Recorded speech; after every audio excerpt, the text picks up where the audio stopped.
মুক্তিযুদ্ধ বিরোধী শক্তি যতই বাধা সৃষ্টি করুক তাদের প্রতিহত করতে হবে বলে মন্তব্য করেছেন রাষ্ট্রপতি মোহাম্মদ শাহাবুদ্দিন। বর্তমানে দেশের বিদ্যমান পরিস্থিতিতে অতৃপ্ত হয়ে পড়েছে দেশের সর্বস্তরের সাধারণ জনগণ।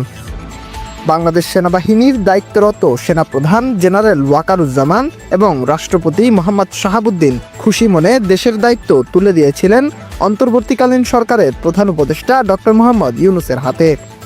তবে দেশ এবং দেশের মানুষের কাছে দায়িত্ব পালনে সম্পূর্ণ ব্যর্থ তিনি। দেশের শান্তি শৃঙ্খলা নষ্টের পাশাপাশি পদে পদে বিক্ষোভ মিছিলের মাধ্যমে দেশে সৃষ্টি হয়েছে ব্যাপক বিশৃঙ্খলা। বিনা অপরাধে ইস্কন নিষিদ্ধের প্রতিবাদে মেতে উঠেছে ভারত বাংলাদেশের সর্বস্তরের সাধারণ জনগণ। দেশের এরূপ পরিস্থিতি পর্যালোচনা করে চরম ক্ষিপ্ত হয়ে বিস্ফোরক মন্তব্য করেছেন রাষ্ট্রপতি মোহাম্মদ শাহাবুদ্দিন। রাষ্ট্রপতির বিস্ফোরক মন্তব্য নিয়ে বিস্তারিত জানতে আমাদের সাথেই থাকুন।